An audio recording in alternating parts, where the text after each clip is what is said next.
Hi friends, ಹೇಗಿದ್ದೀರಾ ಎಲ್ಲ? ನಾನು ಆರಾಮಾಗಿದ್ದೇನೆ, ನೀವೆಲ್ಲ ಆರಾಮಾಗಿದ್ದೀರಾ ಅಂದ್ಕೊಂಡಿದ್ದೀನಿ. ಬನ್ನಿ ಇವತ್ತು ಬಸಳೆ ಸೊಪ್ಪಿನ ಸಾರು ಮಾಡೋದು ತೋರಿಸೋಣ.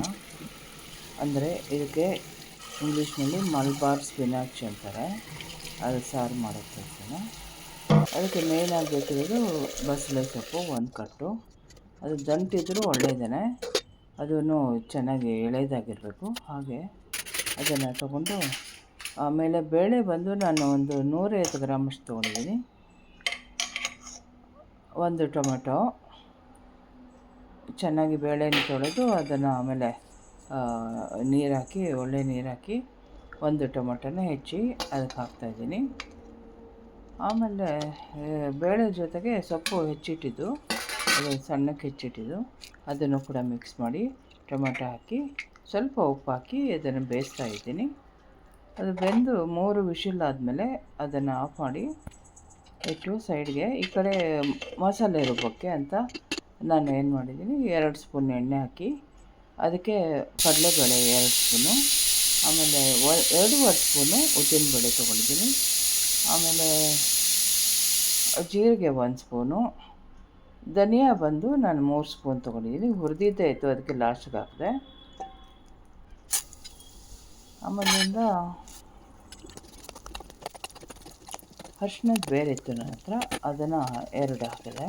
ಅಂದರೆ ಅದು ಎಳೆದಾಗಿತ್ತು, ಅದನ್ನೇ ಹಾಕಿದ್ದೀನಿ. ಇಲ್ಲಾಂದರೆ ಅರಿಶಿನ ಪೌಡ್ರು 1 ಸ್ಪೂನ್ ಹಾಕ್ಬೋದು. ಆಮೇಲೆ ತೆಂಗಿನ ತುರಿ ನಾನು ಅರ್ಧ ಚಿಪ್ ತೊಗೊಂಡೆ, ಅಂದರೆ 2 ಕಪ್ ಆಯಿತು ಅದು. ಅದನ್ನು ತೊಗೊಂಡು ಅದು ಆ್ಯಕ್ಚುಲಿ ಬಾಡಿಸ್ಬೇಕು ಒಂದು ಸ್ವಲ್ಪ, ಆದರೆ ಬಾಡಿಸೋದೇನು ಬೇಡ ಅನಿಸ್ತು, ಯಾಕಂದರೆ ಕಾಯಿ ಚೆನ್ನಾಗಿ ಬೆಳೆದಿತ್ತು. ಹಾಗಾಗಿ ಅದು ತೊಗೊಂಡು ಈಗ ಅದನ್ನು ಮಿಶ್ರಣನ ರುಬ್ಬಕ್ಕೆ ಜಾರ್ಗೆ ಹಾಕ್ಕೊಂಡು ರುಬ್ತಾಯಿದ್ದೀನಿ. ಅದು ಮಿಕ್ಸಿಗೆ ಹಾಕಿ ಚೆನ್ನಾಗಿ ನೈಸಾಗಿ ರುಬ್ಬಿದ ಮೇಲೆ ಅದು ತೆಗೆದ್ಬಿಟ್ಟು, ಆಮೇಲೆ ಅಷ್ಟೊತ್ತಿಗೆ ಇದು ಬೇಳೆ ಟೊಮೆಟೊ ಎಲ್ಲ ಬೆಂದಿತ್ತಾ, ಅದಕ್ಕೆ ಮುಚ್ಚಳ ತೆಗೆದು ಆಮೇಲೆ ಈ ಮಸಾಲನ ಹಾಕಿದೆ. ಮಸಾಲ ಹಾಕಿ ಆಮೇಲೆ ಅದಕ್ಕೆ ನಿಂಬೆಹಣ್ಣು ಗಾತ್ರದಷ್ಟು ಒಂದು ಹುಣಸೆ ಹುಳಿ ರಸನ ಹಿಂಡಿದೆ, ಅದನ್ನು ಹಾಕಿದ್ದೀನಿ. ಆ್ಯಕ್ಚುಲಿ ನಾನು ಹುಣಸೆಹಣ್ಣು ಹುಳಿ ಜಾಸ್ತಿ ಹಾಕಲಿಲ್ಲ, ಯಾಕಂದರೆ ನಾನು ಯಾವಾಗಲೂ ಮಾವಿನಕಾಯಿ ತುರಿದು ಇಟ್ಕೊಂಡಿರ್ತೀನಿ, ಅದು ಸ್ವಲ್ಪ ಫ್ಲೇವರ್ ಬೇರೆ ಬರುತ್ತೆ ಚೆನ್ನಾಗಿ ಅಂದ್ಬಿಟ್ಟು 1-2 ಸ್ಪೂನಷ್ಟು ಮಾವಿನ ತುರಿನ ಹಾಕಿದ್ದೀನಿ, ಅಂದರೆ ಫ್ರೀಝರಲ್ಲಿ ಇಟ್ಟಿರ್ತೀನಿ. ಅದು ಹಾಕಿದೆ, ಮತ್ತು ಸ್ವಲ್ಪ ಬೆಲ್ಲ ಹಾಕಿದೆ. ಬೆಲ್ಲ ಹಾಕಿ ಆಮೇಲೆ ರುಚಿಗೆ ತಕ್ಕಷ್ಟು ಉಪ್ಪು ಹಾಕಿ, ಬೆಲ್ಲ ಅಂದರೆ 1 ಸ್ಪೂನ್ ಹಾಕಿದೆ.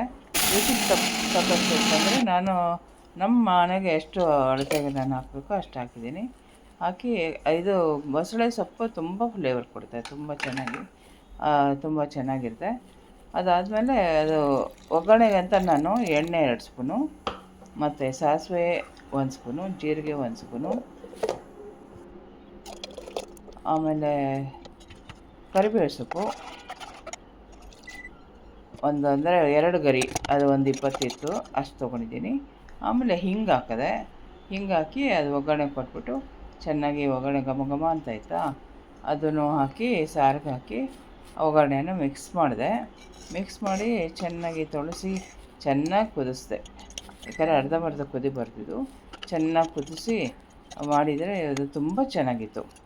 ಹಾಗೆ ಅನ್ನಕ್ಕೆ ಈ ಕಡೆ ಇಟ್ಟಿದೆ, ಅನ್ನನೂ ಆಗಿತ್ತು. ಅನ್ನ ಆಗಿದ್ಮೇಲೆ ನನಗನ್ನಿಸ್ತು ಸರಿ, ಏನಾದರೂ ಇದಕ್ಕೆ ಹಪ್ಪಳ ಸಂಡಿಗೆ ಇದ್ದರೆ ಚೆನ್ನಾಗಿರುತ್ತೆ ಅಂದ್ಬಿಟ್ಟು ಸಂಡಿಗೆ ಇತ್ತು, ಈರುಳ್ಳಿ ಸಂಡಿಗೆ, ಅದನ್ನು ಫ್ರೈ ಮಾಡಿ ಒಂದಷ್ಟು ಅದು ಫ್ರೈ ಮಾಡಿ ಅದನ್ನು ನೆಂಚ್ಕೊಳ್ಳೋಕ್ಕಂತ ಇಟ್ಟು ಅದನ್ನು ಮಾಡಿದ್ದೀನಿ. ಊಟಕ್ಕೆ ಅದು ತುಂಬ ಚೆನ್ನಾಗಿ ಅನ್ನಿಸ್ತು. ನೋಡಿ ನೀವು ಹೀಗೆ ಮಾಡಿ, ಚೆನ್ನಾಗಿರುತ್ತೆ. ಮತ್ತು ಹೇಗಾಯಿತು ಅಂತ ನಮಗೆ ಕಮೆಂಟ್ ಮಾಡಿ ತಿಳಿಸಿ.